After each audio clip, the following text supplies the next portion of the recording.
So, think you know the Spartans, right? Brave warriors, ripped abs, shouting, "This is Sparta," before kicking people into pits. Yeah. Thanks, Hollywood. But what if I told you the real Spartans were nothing like the movies, and their true story is even more fascinating and far more brutal?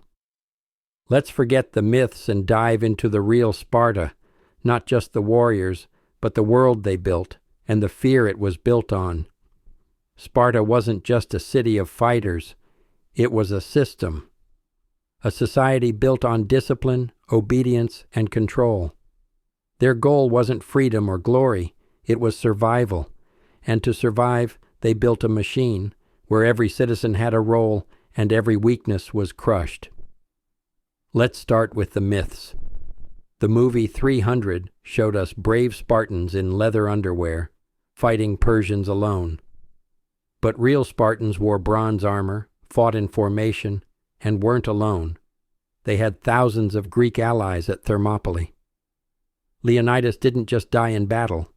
He made a political stand to inspire resistance. The truth? Spartans weren't supermen. They were part of a military machine, trained from childhood to obey, endure, and kill. At age 7, boys were taken from their families and placed into the agogge, a brutal training system. They were starved, beaten, and pushed to their limits. They learned to steal, and were punished not for the act, but for getting caught. Why? Because failure meant weakness, and weakness was not allowed. These boys weren't raised to be men.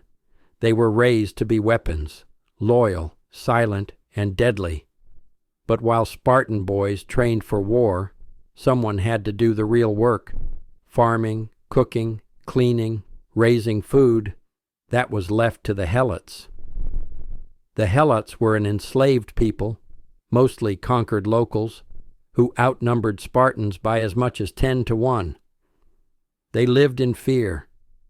Every year, Sparta declared war on them, so any Spartan could legally kill a Helot without punishment.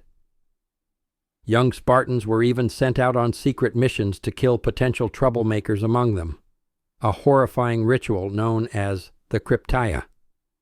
This was how Sparta stayed in power, not through diplomacy or trade, but through terror. But here's the twist. In this harsh society, Spartan women actually had more rights than most women in the ancient world. They could own land, manage estates, and were educated physically and mentally. Why? Because their husbands were almost always away, training or fighting, so women had to run everything else. It wasn't feminism. It was practicality. Strong mothers produced strong sons. Even their famous phrase, "Come back with your shield or on it," wasn't romantic.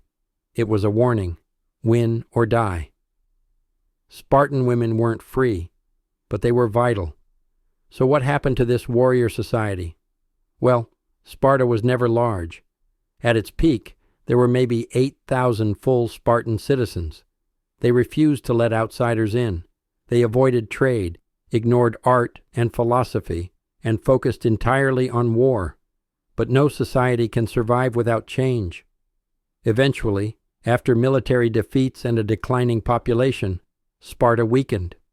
They couldn't adapt, they couldn't grow, and so, slowly, not in one great battle but over time, they faded.